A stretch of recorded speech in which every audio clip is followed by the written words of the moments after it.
गांजा चरस सब चीजें बिकती रहती हैं, कोई सुरक्षित नहीं है यहाँ पे। ये लोग आते हैं और रात को लाइटें बंद कर देते हैं, कैमरे तोड़ देते हैं।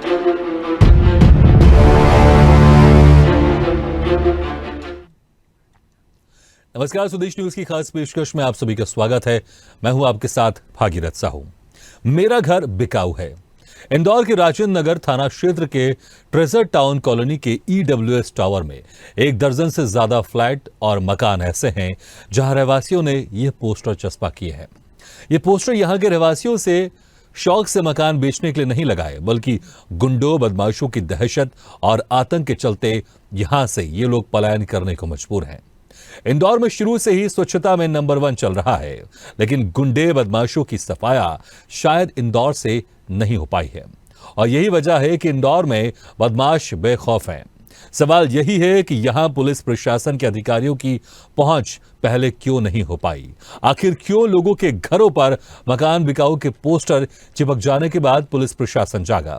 आखिर क्या वजह है कि एक कॉलोनी की ऐसी घटना को लेकर सीएम शिवराज को समीक्षा बैठक बुलानी पड़ी, अधिकारियों को लाइन पर लेना पड़ा?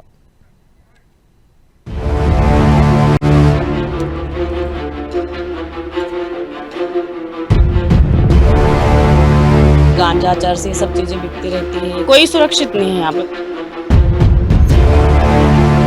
ये लोग आते हैं और रात को लाइटें बंद कर देते हैं, कैमरे तोड़ देते हैं।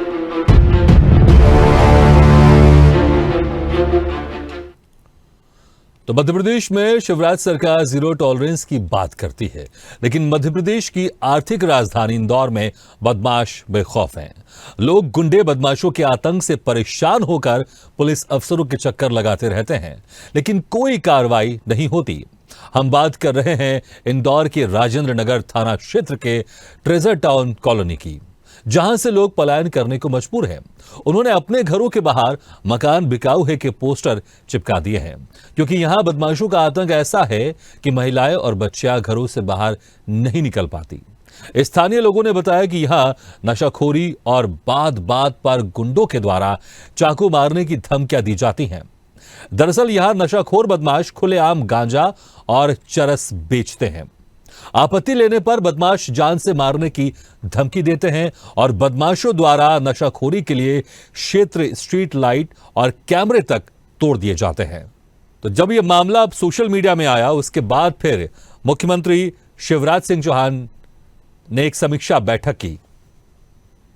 तो ये तस्वीर आपको दिखा रहे हैं। समीक्षा बैठक की मुख्यमंत्री शिवराज सिंह चौहान ने खुद इस मामले को संज्ञान में लिया और अधिकारियों के साथ समीक्षा बैठक की और इन गुंडे बदमाशों के खिलाफ सख्त से सख्त कार्रवाई करने की दिशा निर्देश दिए हैं मुख्यमंत्री शिवराज सिंह चौहान ने।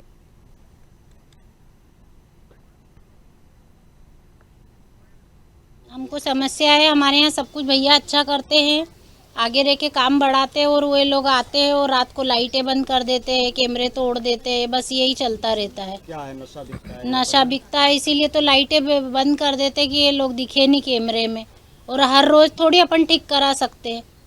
आपने घरों के बाहर पोस्टर भी लगाए? घरों के बाहर बेचने के लिए इसीलिए लगाएं कि अब हमारे यहाँ बच्चे भी हैं, हम बच्चों को छोड़ के काम पे जाते हैं, घर पे थोड़ी ना रहते, उनकी दिन भर ऐसे देखभाल करते रहेंगे। गांजा चरस सब चीजें बिकती रहती है, कुछ अच्छा करने जाते हैं कैमरा तोड़ देते हैं। और अभी तो बैठने की जो सीट थी उस पर बैठ जाते थे थोड़ी बहुत देर, तो वो भी किसी ने तोड़ के फेंक दी। मतलब पुलिस अधिकारियों से बातचीत की, शिकायत की आप लोग? नहीं, हमेशा एप्लीकेशन देते हैं, पुलिस वाले आते हैं, राउंड लगा के चले जाते हैं, कोई एक्शन नहीं लेते हैं वो। अगर वो एक्शन लें तो अगर थोड़ा माहौल सुधरे तो फिर हम सोचे भी कि चलो रह सकते हैं। महिलाएं भी सुरक्षित नहीं है? और महिलाएं कोई सुरक्षित नहीं है यहाँ पे, कोई निकल ही नहीं पाता है बाहर, ना बच्चे निकल पाते हैं, ना हम लोग निकल पाते हैं। थोड़े दिन पहले निकलते थे तो खड़े होके गाली गलौज करना, तो फिर कौन सुनेगा? ऐसे माहौल में कौन रहना पसंद करेगा? मुंह के आगे गाड़ियां लगा देते हैं और इतनी स्पीड में गाड़ियां जाती हैं, तो बच्चों को लेके कैसे निकल सकते हैं? और वो पिए हुए रहते हैं, उनसे बात करना भी बेकार है। अपन घर में रहें तो ज़्यादा देर अपन घर में भी नहीं रह सकते, थोड़ी देर बाहर निकलना भी इम्पोर्टेंट रहता है, तो बाहर भी नहीं निकल सकते। यहाँ का नेचर कुछ इस तरीके का है नहीं कि अपन बाहर निकल सके। हाँ, यहाँ पे हम बाहर निकलते हैं ना तो कोई भैया उन बैठे रहते हैं, वो लोग देख देख के सीटी बजाते हैं, गाना गाते हैं, ऐसा कई बार हुआ है। हमारे इंदौर की सभी परिवारजन, अगर आपने जिस विषय में मेरा ध्यान आकर्षित किया है, मैं उच्च अधिकारियों से भी बात करूंगा हमारे स्थानीय नेताओं से भी बात करूंगा और सभी से ये बात करके सुनिश्चित करेंगे कि हमारे जितने भी ऐसे रहवासी हैं उनको किसी प्रकार की परेशानी ना हो और इस तरह के जो अराजक तत्व हैं, इस तरह के जो नशाखोरी करने वाले और कराने वाले लोग हैं, उनका जो सही स्थान है जेल की सलाखें, उनको वहां पहुंचाने का काम करें। कुछ घरों में ऐसे ज़रूर पोस्टर लगे थे, वो उनकी जेन्युइन समस्या थी मुझे लगता है, और उसी जेन्युइन समस्या के चक्कर में परेशान होकर शायद उनको लगा होगा कि हम इसमें क्या करें, इसलिए उन्होंने लगाया होगा। और मुझे लगता है कि जब हम प्रशासनिक लोग हैं, ये हमारी जिम्मेदारी थी, हमारा कर्तव्य है कि हम आके देखें कि लोगों को ऐसी समस्या ना हो, और अगर वो ऐसा मजबूरी में कोई स्टेप उठा रहे हैं तो उसको रेक्टिफाई करने के लिए क्या किया जा सकता है वो तत्काल किया जाए। यहाँ पर जो संबंधित सब इंस्पेक्टर हैं, जो इसकी बीट इंचार्ज हैं, उनको निर्देशित किया गया है कि सभी एक एक आदमी का जो मल्टी में रहता है उसका पूरा डिटेल्स चेक होंगे, उनका आपराधिक रिकॉर्ड चेक किया जाएगा। पुराने अगर कोई आपराधिक प्रकरण हैं तो उन सभी पे बॉन्ड ओवर की कार्रवाई की जाएगी। ज़रूरत पड़ेगी तो न्यायालय को इस मल्टी में ही लगाया जाएगा, एसीपी कोर्ट को, और यहाँ पर बैठ के बॉन्ड ओवर की कार्रवाई की जाएगी, जिससे कि जल्दी से जल्दी सभी लोगों को जिनके ऊपर आपराधिक कृत्य हैं या जिनकी शोहरत है कि उनके द्वारा मादक पदार्थों का सेवन किया जाता है या अवैध गतिविधियाँ की जाती हैं, उनको प्रतिबंधात्मक कार्रवाई से निष्पादित की जाएगी। उधर मामले में मुख्यमंत्री शिवराज सिंह चौहान को संज्ञान लेना पड़ा और पुलिस प्रशासन से जुड़े आला अधिकारियों की बैठक बुलानी पड़ी और ऐसे असामाजिक तत्वों से सख्ती से निपटने के निर्देश दिए। तो वहीं डॉक्टर नरोत्तम मिश्रा ने कहा कि गुंडे सुधर जाए, नहीं तो सुधार दिए जाएंगे। लेकिन पुलिस प्रशासन और सरकार के दावे जो भी हो, सवाल पुलिस कमिश्नर प्रणाली पर लगता है कि पुलिस कमिश्नर प्रणाली होने के बाद भी आखिर गुंडे बदमाशों पर अंकुश क्यों नहीं है। आखिर क्यों गुंडे बदमाश पुलिस प्रशासन और सरकार की जीरो टॉलरेंस की नीति को चुनौती देते नजर आ रहे हैं। मैं बिल्डर ने अभी कॉलोनी को उन्हें समर्पित नहीं किया है और इस कारण से वहां पर कुछ बदमाशों की जानकारी आई थी, वहां पुलिस की गश्त बढ़ा दी गई है। वहां अंधेरा और सफाई की समस्या थी, उसके लिए नगर निगम को माननीय मुख्यमंत्री जी हिदायत करने वाले ही हैं। और ये स्पष्ट रूप से मैं कह दूं कि वो जो लोग भी गुंडे हैं या बदमाश हैं जिनसे उन्हें डर है, उन गुंडों को मैं चेतावनी दे रहा हूं कि इस तरह की शिकायत अगर दोबारा आई तो बहुत कड़ी कार्रवाई होगी। संभल जाए, नहीं संभाल दिए जाएंगे। तो वाकई इस मामले के बाद कई बेहद अहम सवाल उठते हैं कि आखिर बेखौफ बदमाश क्यों है इस तरह से और देर से क्यों सरकार जाग रही है। बदमाशों के खौफ से क्यों वहां के रहवासी इतने मजबूर हो गए हैं कि पलायन करने को मजबूर हैं। क्या सरकार की जीरो टॉलरेंस नीति को चुनौती दे रहे हैं बदमाश। आखिर लोगों को क्यों लगाने पड़े मकान बिकाऊ के पोस्टर। पहले कार्रवाई होती तो सीएम शिवराज को क्यों बुलानी पड़ती बैठक। बेखौफ बदमाश देर से जागे शिवराज, यह हमारी आज की खास पेशकश में हम इसी मुद्दे पर चर्चा करेंगे और जानने की कोशिश करेंगे कि आखिर क्यों इतना समय लग गया सरकार तक यह मामला पहुंचने के लिए और मुख्यमंत्री शिवराज सिंह चौहान को इस पर खास बैठक लेनी पड़ी। क्योंकि अगर कमिश्नर प्रणाली लागू है इंदौर में, अगर कमिश्नर प्रणाली लागू नहीं भी होती है, लेकिन पुलिस प्रशासन तो होता है ना, और पुलिस को चप्पे चप्पे की जानकारी रहती है कि कहां पर क्या हो रहा है। और वहां के रहवासियों ने कई बार शिकायत की थाने पहुंचकर, तो पुलिस आखिर क्यों एक्शन नहीं ले रही थी। पुलिस का क्या काम है? पुलिस का यही काम है कि जनता है उनकी सुरक्षा, सबसे पहला बेसिक काम होता है सुरक्षा का देना, सुरक्षा देना जनता को। और जब वहां के रहवासी खुद पुलिस थाने जा रहे हैं और बता रहे हैं, संज्ञान में ला रहे हैं पुलिस थानों में, पुलिस अधिकारियों के आवेदन दे रहे हैं कि वहां पर बदमाशों का खौफ बढ़ता जा रहा है, नशाखोरी करते हैं वहां के लोग और हमको गाली गलौज करते हैं, रहने नहीं दिया जा रहा है, इसलिए हम घर छोड़कर जाने को मजबूर हैं। उसके बाद भी कोई कार्रवाई नहीं की गई।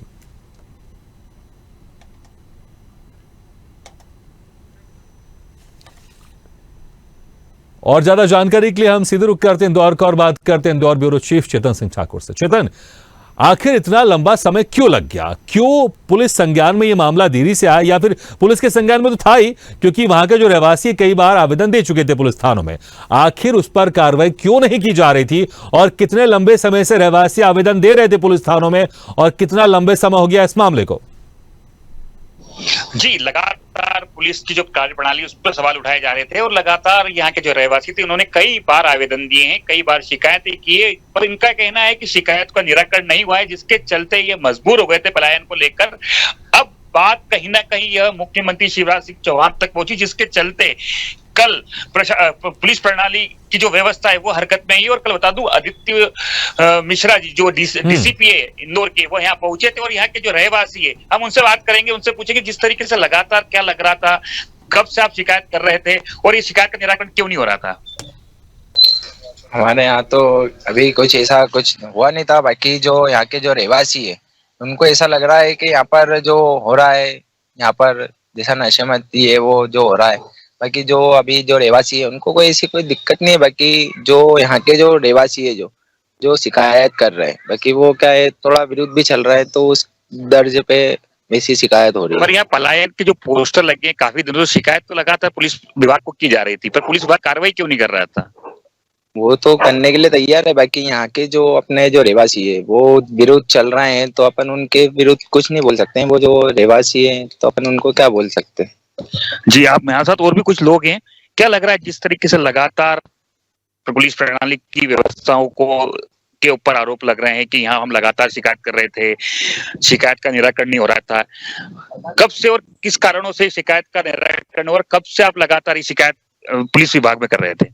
विवाद बढ़ने के कारण वो जो नशा मंत्री मतलब जो उनको समझाते हैं, जो बच्चे रात रात पर बाहर बैठते हैं, उस विषय में मतलब सरकार को बुलाया गया। यहाँ पे मैं राजेंद्र नगर की बेच को बुलाया था और डीसी सर भी आए थे, एसपी सर भी आए थे, यही सर भी आए थे। तो उसमें यहाँ पे जो है परिवार से बहन बेटी की छेड़खानी ये भी हो रही थी, तो इन्हें बंद कराने के लिए सरकार को यहाँ पे बुलाया गया था। तो कल सब आए थे, यहाँ का निवारण करके गए कल सर। यहाँ पे डीसीपी सर ने यहाँ पे बोला है कि अब यहाँ पे परेशानी नहीं होगी और उसकी यहाँ पे सब चालू कर दी है, लाइटें वगैरह सब लाइटें भी बंद की है, सब चालू करवा दी हैं। और जो कैमरे यहाँ के तो ये कैमरे में लगाना बोल दिया सर ने, लेकिन जो कैमरे लगे तो चालू है, ये कैमरे भी चालू है और लाइट का भी सब चालू करवा दिया। करीब करीब क्या मान लिया जाए। बिल्कुल चेतन एक अहम सवाल मैं आपसे पूछना चाहूंगा, ये जो नशाखोर यहाँ पर है, जो बदमाश यहाँ पर बदमाशी करते हैं जिससे रहवासी परेशान है, क्या ये भी वहीं के रहवासी है या फिर ये बाहर के हैं जो वहां पर आकर हंगामा करते हैं?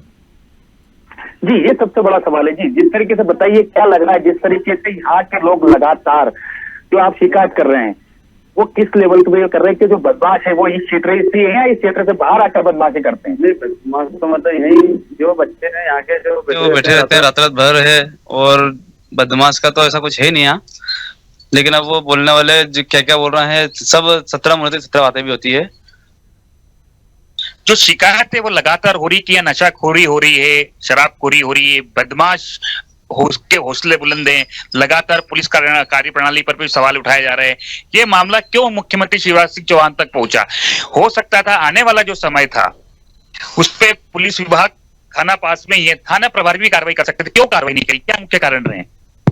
वो उनके कारण सर पांडे जी को मालूम है, पांडे जी के हाथ में सब कुछ है, उन्हें सब कुछ मालूम है। अब अपन यहाँ के रहवासी है, खुद रहवासी है, लेकिन अपन को इतना समय नहीं देता। मल्टी में हम सुबह 7 बजे जाते हैं, तो 7 बजे 8 बजे 3 बजे जब भी हमारी गाड़ी फ्री रहती है जब आ जाते हैं, तो जो भी जो यहाँ के नशा मंत्री जो है, जो भी नशा करते हैं वो बच्चे, उनके खिलाफ ये सब कार्रवाई की जाएगी। करीब करीब कितने परिवार इस मल्टी में रहते हैं? इस मल्टी में 270 के समथिंग परिवार रहते हैं। कितने लोग यहाँ से पलायन कर चुके हैं, कितने लोग यहाँ से जा चुके हैं इस मसले को लेकर? यहाँ से 15-20 परिवार जा चुके हैं और परिवार भी परेशान है यहाँ। क्या लग रहा है ये जो इलाका है ये काफी महंगा इलाका है, इसमें आप किस तरीके से आपने यहाँ मकान लिए होंगे, आपके आशिया ने बसाए होंगे, आप यहाँ से जाएंगे तो इसको लेकर प्रशासन को नहीं यहाँ पर कई कड़ी कार्रवाई करना चाहिए? और जो हो रहा है लगातार मध्य प्रदेश शासन कहता है कि हर जगह सुरक्षा मुहैया है, हर जगह कानून व्यवस्था है, चेतन हम दोबारा आपके पास आएंगे। हम चाहेंगे जब तक आप किसी महिलाओं का वहां से बातचीत के लिए राजी कीजिएगा ताकि महिलाएं भी अपनी बातचीत रख सकें। हालांकि कुछ बाइट्स हमारे पास जरूर है, हम दिखा रहे हैं। चेतन वापस लौटेंगे आपके पास, लेकिन कुछ अहम सवाल उठ रहे हैं इस मामले के बाद, और वो सवाल हम आपको टीवी स्क्रीन पर दिखा भी रहे हैं और हम ये सवाल सरकार से पूछ भी रहे हैं। और आप लोग के जरिए कि आखिर पहले कार्रवाई होती तो सीएम शिवराज को इस पर बैठक क्यों लेनी होती। अब बदमाशों के खौफ से पलायन करने को मजबूर क्यों हैं रहवासी? क्यों कार्रवाई नहीं हो रही अभी तक? क्या कानून व्यवस्था पर लगाम नहीं लगा पा रही है सरकार? क्या सरकार की जीरो टॉलरेंस नीति को चुनौती दे रहे हैं ये बदमाश? आखिर लोगों को क्यों लगाने पड़े मकान बिकाऊ के पोस्टर?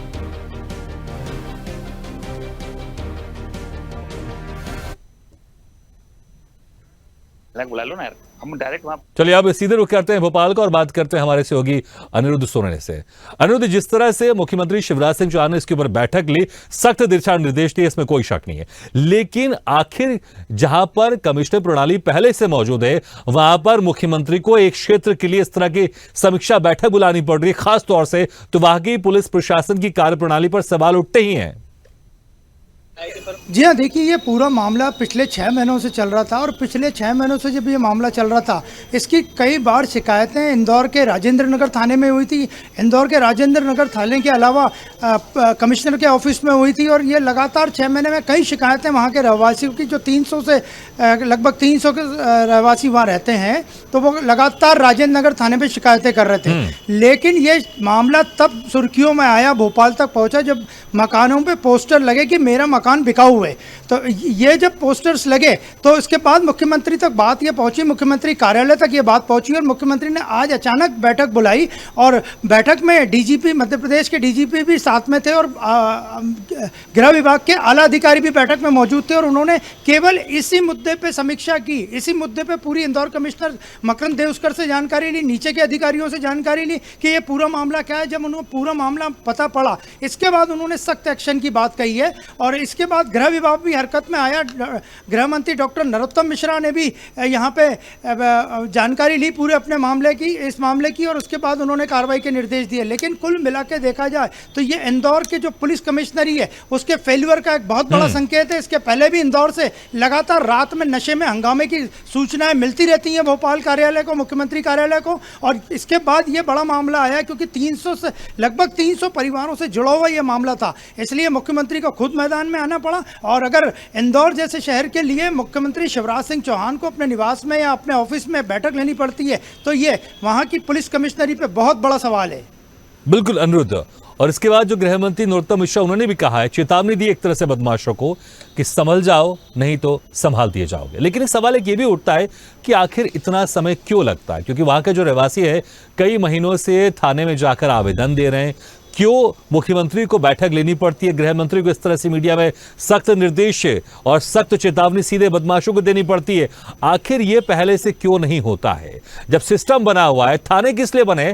थाने इसलिए तो बने हैं ना, अगर जनता की कोई समस्या हो तो जनता सीधे मुख्यमंत्री के पास ना जाके उस थानों में जाकर शिकायत करती है ना। लेकिन क्या थाने वहां पर इस तरह से काम नहीं कर रहे हैं? क्या बदमाशों के साथ उनकी मिली भगत है? और जिस तरह से चेतावनी तो दी है, लेकिन क्या सरकार उनके ऊपर भी कार्रवाई करेगी, उन अधिकारियों के ऊपर, उन थानों में जो वहां पर टीआई बैठे थे या जो भी थे, अगर जिनकी जिम्मेदारी थी, क्या उनके ऊपर भी कार्रवाई नहीं होनी चाहिए? कि अगर बार बार आवेदन दिया जा रहा है कि इस तरह से बदमाश हमको नुकसान पहुंचा रहे हैं, हमको परेशान कर रहे हैं, तो कार्रवाई पहले क्यों नहीं हुई? जी हाँ, देखा जाए तो जो गृह मंत्री डॉक्टर नरोत्तम मिश्रा के पास शिकायतें पहुंची है और इसके बाद मुख्यमंत्री कार्यालय में शिकायत पहुंची है, पूरा राजेंद्र नगर थाना जिस इलाके में ये पूरा मामला हुआ है, राजेंद्र नगर थाना पूरा संदेह के घेरे में, क्योंकि वहाँ रहवासी खुलेआम मीडिया में बोल रहे हैं कि पुलिस थाने के लोग आते थे, यहाँ पे वसूली करके वापस चले जाते थे, यहाँ पे बिना कार्रवाई किए लौट जाते थे। उन्होंने कभी भी जो नशा करके हंगामा मचाते हैं, यहाँ तक कि नशा करने वालों ने वहाँ CCTV तक तोड़ दिए, CCTV के जो DVR लगे थे वो तक निकाल के वो ले गए। तो पूरा जो राजेंद्र नगर थाना है, राजेंद्र नगर थाना जिस थाने के अंतर्गत ये पूरा मामला हुआ है, वो संदेह के घेरे में, और अगले कुछ दिनों में हो सकता है कि राजेंद्र नगर थाने के स्टाफ पर कोई बड़ी कार्रवाई गृह मंत्री नरोत्तम मिश्रा के कार्यालय से खुद होगी। बिल्कुल, और कार्रवाई होनी ही चाहिए, इसमें कोई शक नहीं, कार्रवाई होनी चाहिए, क्योंकि अगर जिम्मेदार अपनी जिम्मेदारी से मुंह मोड़ रहे हैं तो उनके ऊपर कार्रवाई होनी ही चाहिए। बदमाशों के साथ जो एक्शन लेना वो तो होना चाहिए, लेकिन उन अधिकारियों पर भी कार्रवाई होनी चाहिए जो थाने में वहां पर मौजूद था, जिनकी जिम्मेदारी थी, उनके ऊपर भी कार्रवाई होनी चाहिए। लेकिन अनुरुद्ध, एक सवाल यह भी है कि आखिर बदमाश इतने ताकतवर कैसे हो जाते हैं? कुछ क्षेत्र में कुछ बदमाश इकट्ठा होते हैं, वो इतने ताकतवर हो जाते हैं कि थाने के लोग भी उसमें कोई कार्रवाई नहीं करते। क्या कुछ एक षड्यंत्र के तहत भी कुछ कार्रवाई की जा रही थी ताकि यहाँ के लोगों को परेशान किया जाए, यहाँ के लोगों को यहाँ से भगाया जाए और कुछ 2 नंबरी का धंधा यहाँ पर किया जाए? क्योंकि अक्सर हमने देखा है, फिल्मों में भी देखा है, कुछ ऐसे क्षेत्र होते हैं जहां पर अक्सर 2 नंबरी का काम होता है, वहां पर जो शरीफ इंसान है जा भी नहीं सकता। क्या बदमाश इस क्षेत्र को एक अपना अड्डा बनाने की कोशिश कर रहे थे कि जो भी 2 नंबरी का काम है या जो भी गलत काम है इस क्षेत्र में संचालित करना चाहते थे? जी हाँ, देखिए, जब हमने इंदौर में कुछ लोगों से बात की तो उनका यही कहना था कि ये ट्रेजर टाउन के पास का एरिया है। ये एरिया हालांकि इंदौर के आउटर एरियो में से गिना जाता है, लेकिन अब ये शहर के काफ़ी करीब आ चुका है और ट्रेजर टाउन जो है उसके आसपास की ज़मीनों की जो कीमत है वो काफ़ी ज़्यादा है और काफ़ी ऊंची दरों में यहाँ ज़मीनें बिकती है। तो हो सकता है कि भू माफिया भी इस तरह की हरकतें करवा रहे हों, क्योंकि वो चाहते हैं कि यहाँ से लोग मकान छोड़ के चले जाएं, क्योंकि ये जिन मकानों में ये लोग रह रहे हैं वो विस्थापित लोग हैं। वो कहीं से विस्थापन करके यहाँ पे उन्हें बुलाया गया था। उस वक्त ये एरिया थोड़ा सा आउटर में आता था, लेकिन धीरे धीरे यहाँ बस्ती बनती गई और बड़ी बड़ी बिल्डिंगें तंग गई। अब केवल यही लोग हैं जिनके छोटे छोटे से मकान बने। वाकई एक अहम सवाल आपने उठाया और यही सवाल में हमारे जो इंदौर से ब्यूरो चीफ उनसे भी करना चाहूंगा। चेतन, जिस तरह से भी हम चर्चा कर रहे थे, अनुरुद्ध भी इसमें बात कर रहे थे कि क्या एक सोची समझी साजिश के तहत वहां से लोगों को भगाने का प्रयास किया जा रहा है? क्योंकि जिस तरह से जो भू माफिया होते हैं उनका षड्यंत्र ऐसे होता है, अगर कोई अच्छी खासा क्षेत्र है वहां से लोगों को भगाया जाए, वहां की जमीन को जो उसकी कीमत है उसको सस्ता किया जाए, फिर भू माफिया उसको खरीदते हैं, फिर बाद में उसको महंगे महंगे दामों में बेचते हैं। क्या यह एक षड्यंत्र के तहत काम किया जा रहा था, इसलिए थाने की तरफ से भी कोई कार्रवाई नहीं हो रही थी? जी भागीरथ, ये एक बड़ा सवाल है, काफी अहम सवाल है कि जो एरिया है काफी फोर्स एरिया है। यहाँ पे काफी अच्छी कीमतें हैं। बता दूं यहाँ का जो स्क्वायर फीट का भाव है वो हजारों रुपए में। तो ये भी हो सकता है कि बड़ा षड्यंत्र हो जिसके चलते यहाँ से रहवासी चले जाएं, उसके बाद भू माफिया अपना कब्जा कर एक बड़ी मल्टी बनाए और काफी महंगे दामों पे बेचे। पर हमारे साथ यहाँ महिलाएं भी है, महिलाएं जिन्होंने शिकायत करी थी, ये शिकायत का निराकरण क्यों नहीं और कितने समय से शिकायत करी थी, ये तमाम सवाल अब इनसे पूछेंगे। जी, क्या लग रहा है काफी समय से आप शिकायत, क्या कारण था शिकायत का निराकरण नहीं हुआ? तब कितने समय से आप शिकायत कर रही थी? सबसे पहली बात कदम उठाया है वो चीज गलत। कल जितना भी यहाँ पर कुछ वर्ष की जानकारी हमें नहीं थी और मैं इस तरीके का बिल्कुल सपोर्ट नहीं करती हूँ। 25 परिवारों के अलावा और भी परिवार है। मीडिया की भी गलती रही कि उसने एक पक्ष को सुना है, दूसरे पक्ष से उसने बात करना जरूरी क्यों नहीं समझा। आप देख सकते हैं यहाँ पर वीडियो CCTV लगे हुए, इसकी चाबी उसी व्यक्ति के पास है जिसने शिकायत करी है। अगर उन्हें पर्टिकुलर पर्सन से कोई प्रॉब्लम थी तो उसने क्यों रिकॉर्डिंग नहीं दिखाई अब तक, है ना। दूसरी बात, पुलिस क्यों, अगर आप पुलिस को ब्लेम कर रहे हो, मैं पुलिस को ब्लेम नहीं कर रही हूँ, मैं खुला बोल रही हूँ, क्योंकि जब तक उनके पास शिकायत नहीं जाएगी और उसने किस हिसाब से शिकायत करे हमें ही नहीं पता है। हम रहवासियों को नहीं पता उसने कल इतना बड़ा प्रोपोगंडा कर दिया, हमें यही नहीं पता था किस हिसाब से उसने करा, हमें यही नहीं समझ में आ रहा है। और ये जो करा है सर, ये आप बताए, अभी मैं आर पब्लिक पे देखकर आ रही हूँ, पब्लिक पर देखकर आ रही हूँ। हम बाहर जॉब करते हैं, हम कल क्या लेकर जाएंगे? हाँ, आज बाहर जाएंगे, क्या जवाब देंगे? क्या इंदौर जैसे शहर के, अब उसमें स्पष्ट कहा गया है उसमें कि इंदौर जैसे नंबर 1 शहर में इस तरह की कार्रवाई। मैं 7 साल से मैंने किसी व्यक्ति को यहाँ चाकू लेकर नहीं देखा, मैंने नहीं देखा कि कोई लेकर घूम रहा है या कोई किसी को छेड़ रहा है। पता नहीं कुछ लोगों को प्रॉब्लम है तो आप जाइए बात करिए, हमें तो कोई मैसेज नहीं था इस चीज का। मैं तो बहुत विरोध करती हूँ इस चीज का। प्रॉब्लम का सॉल्यूशन शांति से भी हो सकता है, लेकिन उसने जो गंदगी करी है, मीडिया को बुला के, डायरेक्ट डीसीपी को बुला के, ये इमेज सिर्फ खराब कर दो। और यहाँ पर की कीमत है, यहाँ पर व्यक्ति ने मजदूरी करके घर खरीदे हैं सर, EMI भरी है, यहाँ पर अभी तक कर रहे हैं, और ये जो कर रहा है ना वो गलत कर रहे हैं, जो भी कर रहे हैं। ये सबसे बड़ा अहम सवाल है कि ये जो हम देख रहे हैं, जो एरिया है काफी पोर्ट और किस तरीके के यहाँ लोग रह रहे हैं, ये भी हम देख रहे हैं। काफी गरीब तबका रहता है और किस तरीके से मजदूरी कर करके मकान बनाया है। और ये मामला जो उठा है, ये खुद मध्य प्रदेश के CM मुख्यमंत्री शिवराज सिंह चौहान ने अपना संज्ञान में लेने के बाद यह एक्शन में मामला आया, जब जाके पुलिस अधिकारी इस तरीके से। तो आपको क्या लग रहा है, पुलिस प्रणाली जो कार्रवाई है उससे आप संतुष्ट हैं या नहीं? Sir what about second side का क्या? आप तो एक साइड से बात कर रहे हो ना, वो 25 परिवार जो नेगेटिव आप उनके पास जाके ले रहे हो, बाकी का क्या?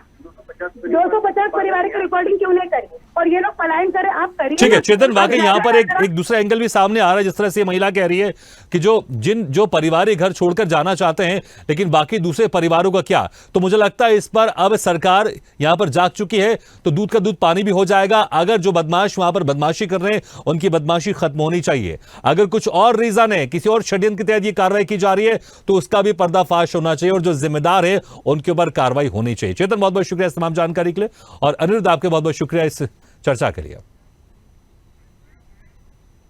चलिए इसी के साथ इस खास पेशकश में बुला लेते हैं, लेकिन खबरों का सिलसिला लगातार जारी है। आप देखते रहिए स्वदेश न्यूज। सबसे पहले तेज।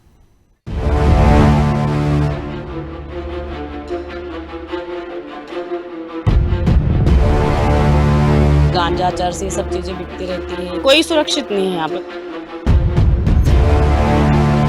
ये लोग आते हैं और रात को लाइटें बंद कर देते हैं, कैमरे तोड़ देते हैं।